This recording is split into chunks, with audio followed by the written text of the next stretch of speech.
Hello, everyone. This this next video comes from a donation from Quan Stud.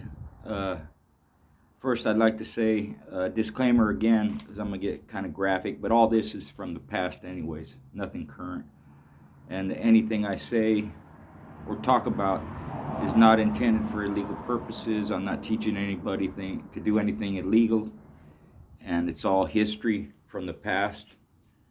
So with that, thank you, Quan Stud, for your donation, and he wanted me to answer some specific questions on schooling back in the day. I have a vid, of my own schooling, kind of how I went along with it, but there was different ways of doing it, and everybody had their method. Some of them were the same, some of them were different, some of them emulated each other and people of the past, and some of them came up with their own ways of doing things, right? So the first question, simple: what age did you start schooling? Like a lot of people, you don't know a lot. You hear stories, you talk to people what they did, and you think that's the way to do it, And I've done dogs before a year old. Not smart to do, but depending on the situation, it kind of gets them started early. There's an old adage, start early, quit early. You start them young, they'll quit young. Something to that effect, And that all depends on the situation, how you do it, because you can ruin pups, or you can hurt them. You can break teeth, you can break toes and legs and all kinds of stuff, So you want them mature for the most part when you put any kind of real schooling on them. So after a year old, generally, 14, 16, 18 months. And I used to advise people after I kind of had some experience, closer to the 18-month time period, So we're somewhere along those lines. Again, it depends on the situation. Next question was, what would you start them on? A lot of people would they want what's called a roll dog, something that they had to start dogs with, or even something that was experienced, maybe didn't have all their teeth, or they did, With a young dog, you generally don't want to put something that has a lot of experience on them, or something that's a winner, or something that you were competing with, something that's kind of too much for them, Like in boxing, you can put young guys with older guys because it's more of a controlled situation. You can't tell an older dog to back off on a young dog, or take it easy with them, or just go through the motions, teach them something. So a lot of times what I would do is I would put litter mates on each other, or once they had more schooling, I would put their parents on them, a father on his son, or a mother on their daughter, or uncle on a nephew, or aunt on a niece, cousins, stuff like that. It just depended. A lot of people didn't like rolling their old dogs together because, something could happen, and, there's a thought that they have the same style, so they're not learning anything, I did whatever, I roll my own dogs with each other, and sometimes those were the better rolls because I considered my dogs to be quality, so they were getting better experience amongst each other than they would someone else whose dogs weren't that good. But it's good to go outside your yard. It's good to different styles, or different people, or different dogs, or bloodlines, whatever. So people would do that. A lot of people, like I said, they didn't school their own dogs together. It was always outside their yard for a number of reasons. Sometimes they just didn't like to do things at their own house for security measures, safety reasons. Other times, if you're always going somewhere else, at least your dogs get that little bit of travel. They get used to being in different atmospheres, different surroundings, plus the benefit of someone else's dogs. You're not beating your own dogs up per se, rolling them amongst each other. It's just, I'm not saying it's right or wrong. People did what they did for the reasons they did them for, and everybody has different reasons for doing what they do. But those are some of the reasons they did it. Next question was, how long did each session take place? Again, with me, it depended on what was going on, what was in front of me. If they were doing too much, it might not go that long, maybe 5 minutes, And if they weren't hurting each other that bad, or they're in pretty good shape, and I might go 15 minutes, 30 minutes their first time. It just depended. But the general rule is you want to start them off a few minutes.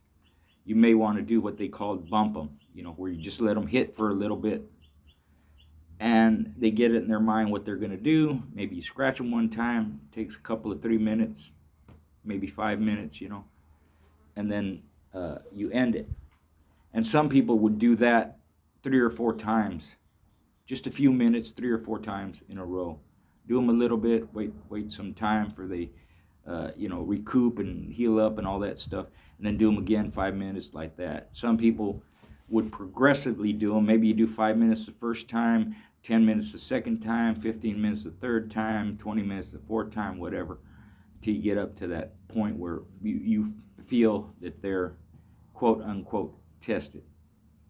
Sometimes you want to put them on maybe an older dog that has more experience but doesn't have all its teeth, so he's not hurting the young dog too much, but he can teach them that, when you do that, it's a serious situation. The young dog understands there's no playing around. This is for real, and you can avoid some mishaps of them learning bad habits, or they have to understand they're going to be in situations where it's not easy, and because the older dog can't hurt them that much, they get a good schooling out of that. Sometimes your dog is the bigger dog, sometimes he's the smaller dog, other times they're close to the same size or exactly the same size. And in my opinion, I try to do all of that,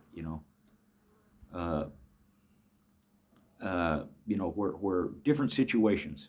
They're with their littermates, they're with their family, against their family, they're against a bigger dog, they're against a smaller dog, they're against a more experienced dog, they're against a lesser experienced dog. When you put your dog that has a little bit more experience and you put them on a lesser experienced dog, then you're seeing not only what the lesser experienced dog will do, but you're seeing what the more experienced dog will do against a lesser dog. Do they have that intent? Do they show that finish, regardless of if the other one, is giving it back or defensive or whatever it is? Then the next question was, what do you look for? What are the things you look for?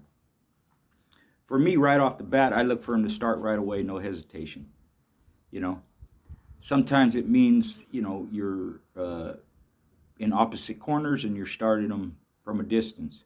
Other times it can mean you're putting them right up close to each other. You're letting them get worked up and you cut them loose there. And then you can maybe do some scratches later. But what I looked for was intent. I watch their eyes, watch their body language. Are they really into this? Do they get angry? Do they get intense? Do they really want it? Do they stay focused? Regardless of what's going on around them,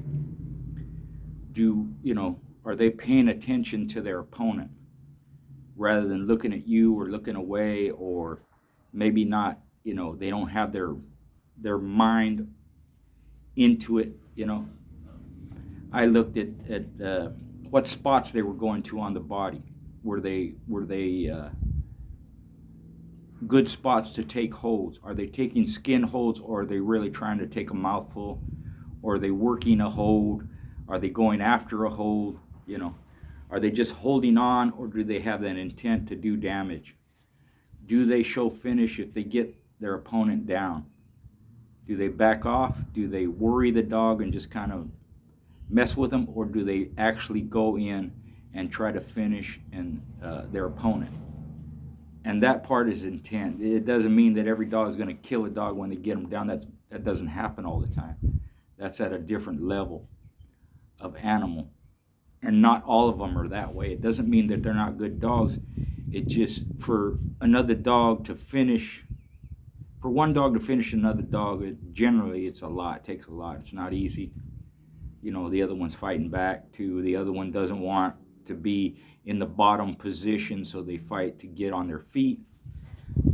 So basically, I'm looking at what's the intent of my dog. Other people have different views of what they do. They want to see how they move, how good their balance is, that too, all that. Are they exhibiting the traits that they like, the style that they like? Same with me. Are they showing the characteristics of their family? How are they breathing? When do they break their first wind? How good do they recoup? And then when you take them and scratch them, what is their intent when they scratch? Do they go over right away? Do they run 100 miles an hour? Do they walk over? Do they go slow? Are they staying focused? Do they aim their shot, where they're going to hit when they get over there? So things like that, that's what I look for, But I basically, to generalize, I'm looking for family characteristics, and I'm looking for intent and finish. When it gets part to the testing, that's where you want to see some heart. What kind of heart do they have? And a lot of times, you ain't gonna see that right away unless it's real hot, and maybe they're heavy, or even if they're not heavy, if it's real warm where they run hot or they gas out, then you're gonna see some heart, and you can see that without a lot of damage being displayed too. So those are some of the things I look for. How long did the next question was, how long did each schooling session take place? Again, it depended on the situation. Because in my mind, and like I said, some people, they do have a set way of doing it. Certain amount of time, first time, certain amount of time, second time, this and that, and they go like that. Me, I didn't have that because just like a show, you never know how it's going to go. You may have an idea because you know your dogs, or the other person's dog, or you've seen them rolled and yours have been rolled before. So you kind of have an idea what to expect. But that doesn't mean it's going to go that way. So I focused more on what was in front of me, what's happening, what are they doing? Do I want to keep letting it go? Do I want to, that's enough, stop it? Do I want to start the scratching in a few minutes or several minutes later? Or scratch them one time or 5 times, however many it is. So it just depended on the dogs, what was happening at the time and in real time. That's kind of how I looked at it. That's why I never had a set way of doing it. And like I said, other people do or did. They have their own way of doing it. They want to see certain things. Some because they're young, they just want to see one scratching out of each dog, and that's good.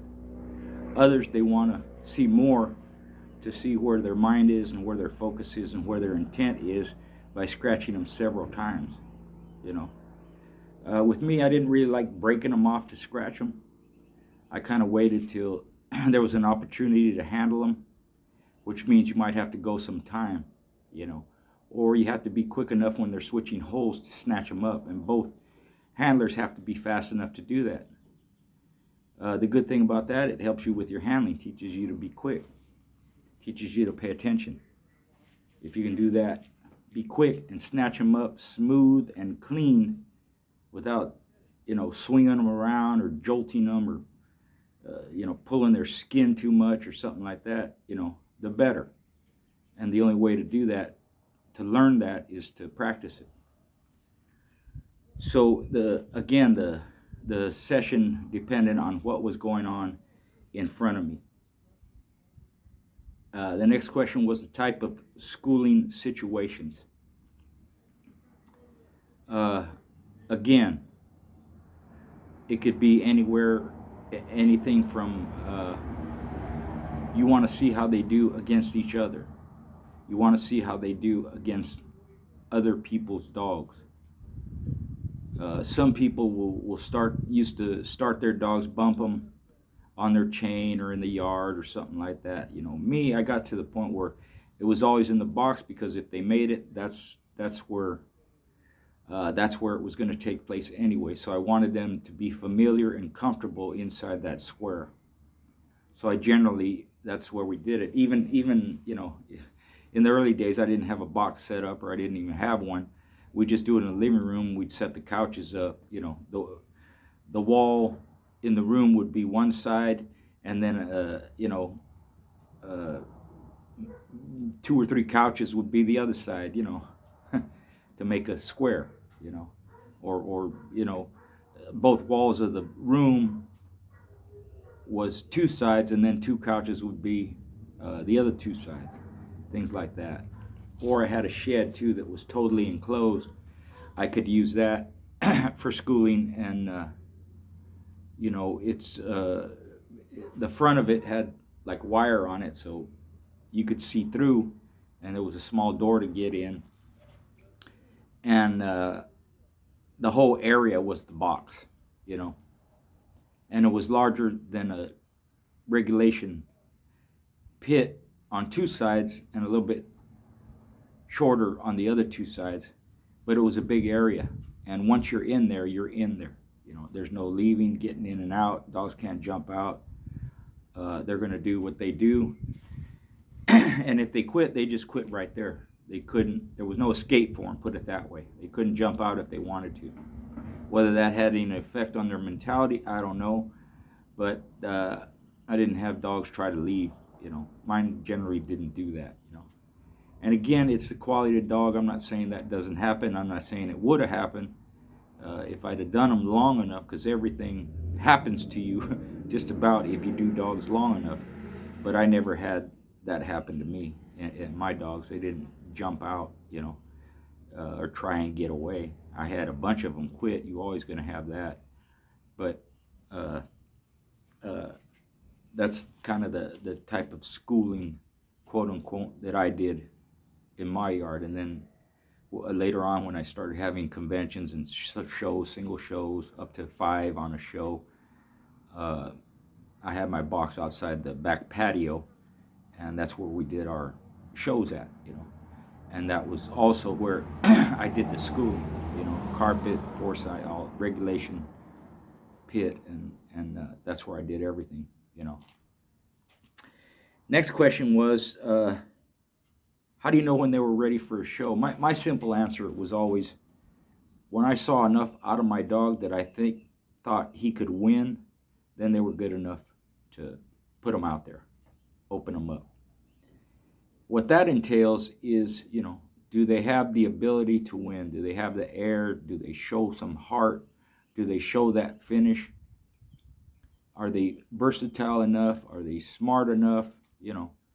When I say smart, a lot of people think that means, head dogs and defensive dogs, this and that. Now, you can be smart and be aggressive. And that's what I looked for, Do they know how to get out of a head hole?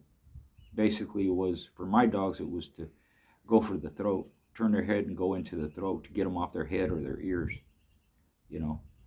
Are they just chasing one particular hole? Do they not change up? Are they not able to grab what's in front of them? Are they too focused on, they want that leg, they want that shoulder, they keep going for the stifle. Even though they can't get it, they just keep going and going and going. That's one of the reasons I don't, one of the things about being a specialist that I didn't like. If another dog can counter that, and the specialist, the stifle dog or the straight chest dog or shoulder dog, doesn't change up, then they're constantly going for that hole, and a lot of times they're out of hole because they can't get it. So your dogs have to be, I felt my dogs had to be versatile enough to change up when needed, have some intelligence to say, hey, this is not working, I got to try something else. And that's basically my short way of saying when were they ready, when I thought they could win.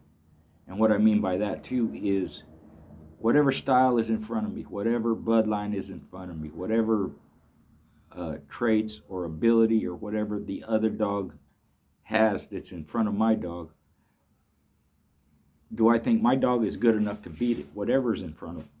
Whether it's a stifle dog, chest dog, head dog, long-winded, slow, fast-paced, wrestler, you know, defensive, whatever it is, offensive, whatever it is. When I felt they were good enough to deal with all that, then I felt they were good enough for a show. And the topic of gameness always comes up. And when you test your dogs, if you're really gonna, like, you hear people talk about skull dragging this and that, and I put the screws to them and really this and that, they're gonna need heavy aftercare if you do that to them. And not a lot of people are gonna push them that far, irregardless of what you hear or what you read. If you notice, when people say that, that's what they did in the past. Most of the time they don't mention the aftercare. If you did that to your dog, then what did you do to save them? And I've mentioned, I've lost dogs after rolls. That happens.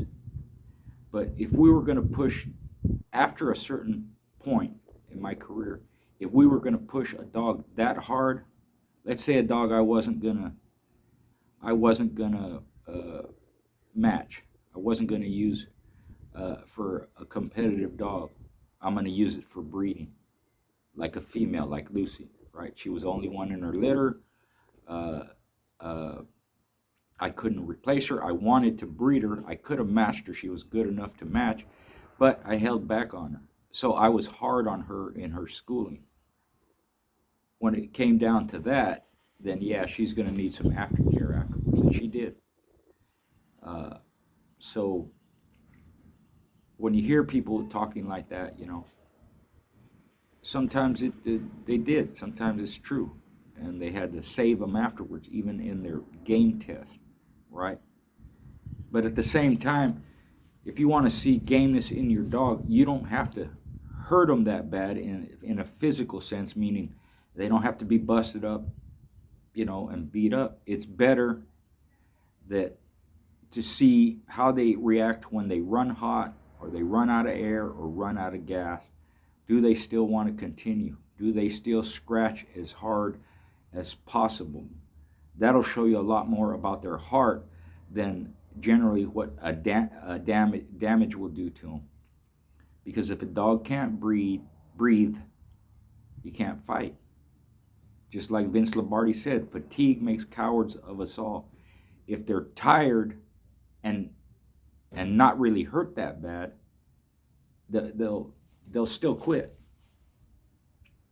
So you don't have to have all these damaged dogs to prove their gameness. But a fatigued dog, a tired dog, a dog that runs hot, if they still want to continue with that same intent that they had before, that says a lot about their heart, their gameness. So that's pretty much my interpretation of how I knew they were ready, how I felt they were ready for a show. If whatever is up against them, they could deal with it, or I think they could beat it, then I would use them for competition. Next question was why you did what you did during schooling and how it correlated to the show. All that, what I mentioned, you're prepping them. If you see something that's a good prospect and you think that this dog has potential, and when their schooling is finished out, that they may be good enough to compete with, it's all what you did leading up to your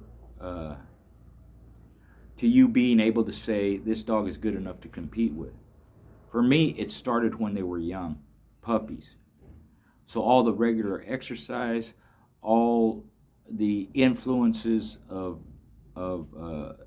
seeing their prey drive or hunting instincts, or how they behaved with each other, how they wrestled and fought with each other, and what their mother taught them when they were little, they play fight and do all these moves, how when the pups start getting older and start, mine generally started young, they get into little scrapes and they intensify more and more. And you pay attention to that too when they're tiny, 2, 3 months old, you know.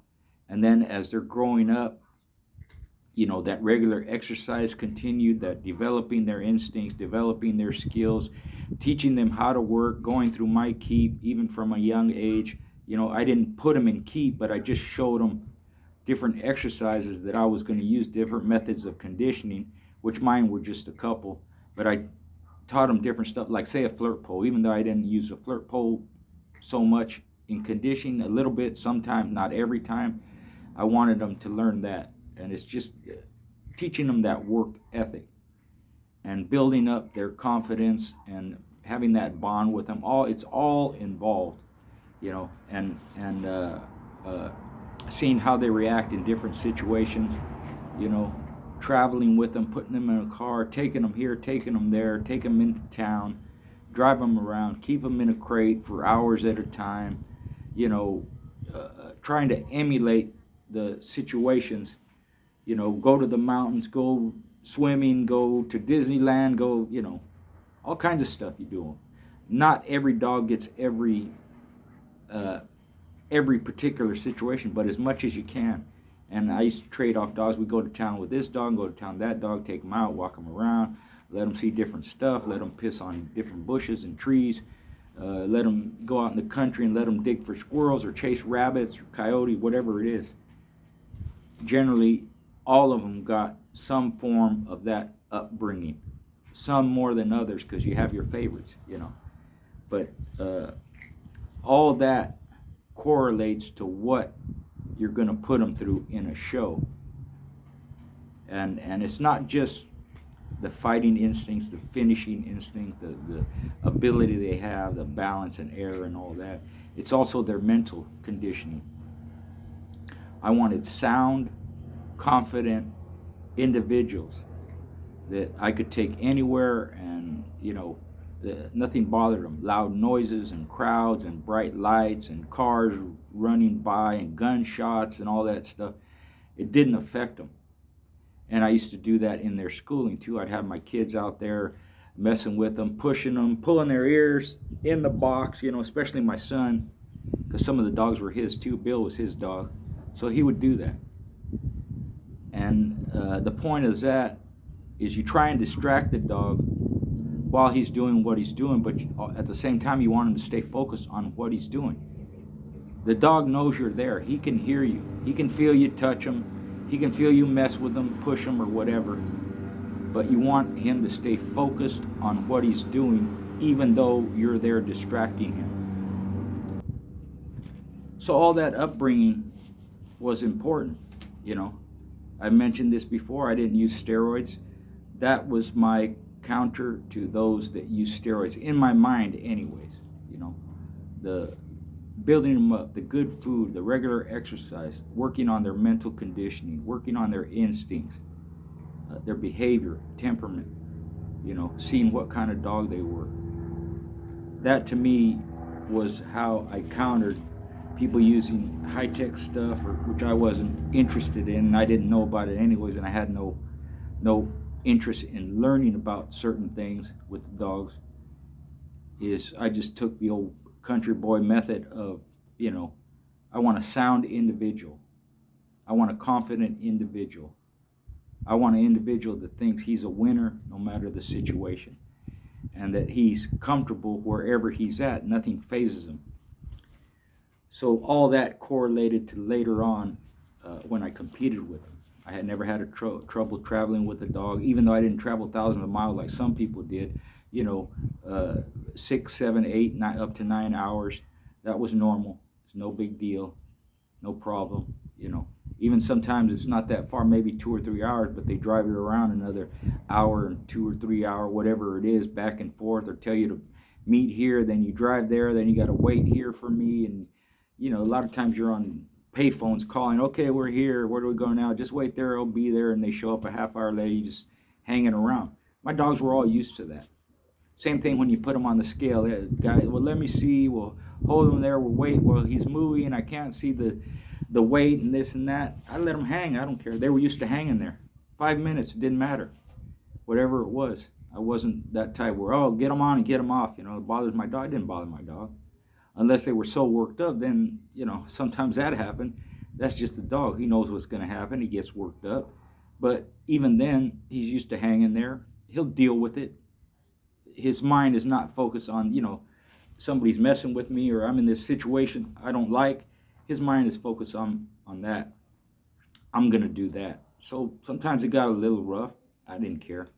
It's just the way it was. It happens. I wasn't the type to get upset or, you know, transfer that over to my dog and take my focus on the task at hand where I'm pissed off at this guy or that guy or I don't like the ref or the second or this. They say whatever they want. None of that fazed me because it's not me in there anyways. It's a dog and they don't care about none of that crap.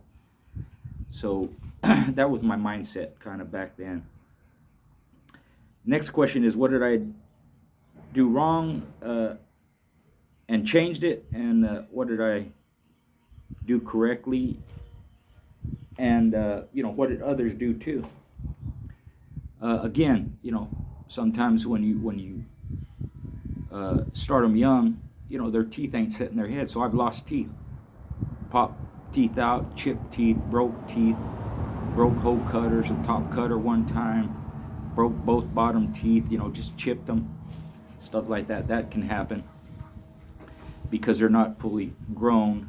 Sometimes you can do some even irreparable damage, you know, joints and tendons, you know, disconnect muscles, you know, that can happen. It could happen with a grown dog too, but as the dogs are developing, you know, they're not fully developed. Things ain't set in their body, you know, just like their bones ain't hardened till they're a little bit older. Their joints ain't solidified till they're older. Things like that. Mismatching dogs, you know, where the dog isn't really into it. Some people would just let them go, and hopefully they get worked up and get into it. That happens a lot of times. They get pissed off and they start, you know, or they really begin to show what they can do, you know. So those are some of the things. Like I said, I waited till they were a little bit older to start schooling them, you know. I was never of the mindset, well, I put too much on them, because I wanted them to deal with the situation. If it was too much, I could just stop it. One of the main things I seen other people do, and this is something I didn't do, is they'll have their dog in there and they see they're going to quit or they're making bad signs and they'll stop it. Me, I didn't do that. If I saw something like that, I let it continue and let it play out. As long as they had a fair chance in the beginning, but it developed to where the dog didn't like it in there or he's showing signs of quitting, I'm going to scratch him. I'm going to let him show me if he really wants to be in there or if he really wants to quit. If he really wants to quit, then I'm going to allow them to do that. Other people would take that, well, it's too much, they're too young, this and that. Well, if it was too much or too young, you shouldn't have had them in there in the first place. And I'm not saying I had badass dogs that did everything right and never showed no bad signs or nothing like that. I did. But if I put mine in there, I was sure they were going to start. And that, again, comes from their upbringing, what I did with them as they were growing up. They didn't hesitate when I first put them in there. They might quit later, they might quit during their test, they might quit for whatever reason, but they were going to start. And other people, you know, when you do things like that, well, I'm going to wait till next time and see how he does next time. Maybe a little more maturity. You could do that. And sometimes that does make a difference. But for the most part, it doesn't. Because once they've shown that and learned that, that's the way it's going to play out. It's going to quit. Now, if it's what you consider a bad sign, and you don't like it, let's say a dog tucks his tail. right? That's generally a bad sign. He doesn't want to be in there. But I've seen dogs that tuck their tail from beginning to end, and they didn't quit. They still scratch good. I've seen dogs that scratch slow, which is something I don't like. And they scratch slow, and they scratch slow, and that's the way they scratch. They scratched every time, and it didn't mean they were going to quit. And they won like that. It was just that quirk in them. That's the way they did it. Now, what was going through their mind, why they did it that way? Maybe they were methodical in their thinking, or they didn't want to rush over and rush into the dog and push themselves off balance or whatever it was. You know, the dogs know what they're doing. They had their reasons for doing that, you know. But generally, if I had a dog that scratched slow, eventually, you know, it led to them quitting. Because my dogs, part of their traits were scratching hard, screaming in the corner, rushing over, not hesitating. But there are some dogs that scratch funky and scratch weird, but they don't quit. That's just their weird way of doing things. They're just weird. You know, they're flesh and blood, and they have their own way of thinking and their own reasons for doing what they do, and dogs do different things for different reasons. But with mine, I had a family of dogs that behaved a particular way and showed particular things. So the ones that didn't behave that way and didn't show that, it usually meant they weren't going to pan out, with very, very few exceptions. You know, the same thing with, I like hard workers. I like good workers. Doesn't mean that you know, a dog that isn't a hard worker isn't game or can't win or any of that. That's just the way they are. Some dogs are lazy. Some dogs don't like it. What the kind of work you're putting on them. You might have to find something else that they like. But for me, those are not the type of dogs I like. Because a good worker, if you could teach it to do one thing, you can teach it to do another thing. You can teach it different methods of conditioning. Once they get it in their head what you're trying to do, they'll do it, and they enjoy it, and they like it. So some dogs are not that way. They just, not in them. Nothing wrong with them in the respect of them being a bulldog or not. It's just something that I didn't like in dogs, so I didn't breed those types. But you know, there's a bunch of different things that people can do that maybe they shouldn't. You know, you have to remember that a lot of it is common sense. A lot of it is you have to ask yourself, what am I trying to accomplish? What am I trying to get out of my dog? What am I looking at? And if it's something that you're doing or something that you're seeing that is negative, stop doing it. And maybe that's not the type of dog you want with that negative trait, whatever it is. You know, when you start, you know, back then when we started getting experience, we figured out, you know, this is what I like, this is what I don't like, this is what I want out of my dogs, and this is what I don't want out of my dogs. And you go from there. And if you're a breeder and a breeder competitor especially, you're going to start having standards and choices and start developing the type of dogs you want, which I've mentioned that before too. You can make the kind of dogs you want, and anybody can do it. You have to be dedicated. It's hard work. Put your time into it. You have to know what quality is. You have to know different levels of individuals. You have to know what stiff competition is, and you have to see it and go through it.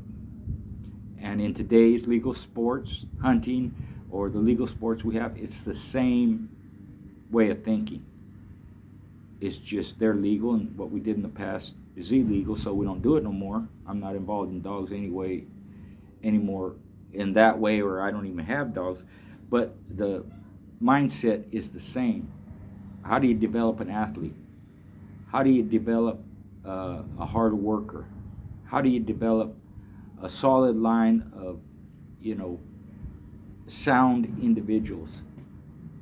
And when I say sound, what that means is something that does what it was bred to do. For example, mares in horse racing. Breeders wanted sound females, meaning you had to race them on the track. You had to see what they could do and how they behaved. in competition amongst peers, see how they ran, see how they raced, all that. So with the dogs back in the day, my mindset was the same. I'm going to test my males, I'm going to test my females, I'm going to compete with my males, I'm going to compete with my females. No different. So I wanted them to be sound athletically that way and mentally as well. So I hope this answered your questions, and let me hear some feedback. Hit the like button. Thanks for all your purchases and donations, and books still available. Hit me up on Facebook Messenger or my email, richardjschoolboy60@gmail.com, or on Instagram. Questions, I'll answer them. Any merch you want to buy, or if you just want to share something, I appreciate it. And comment below. Let me know what you think. Thank you.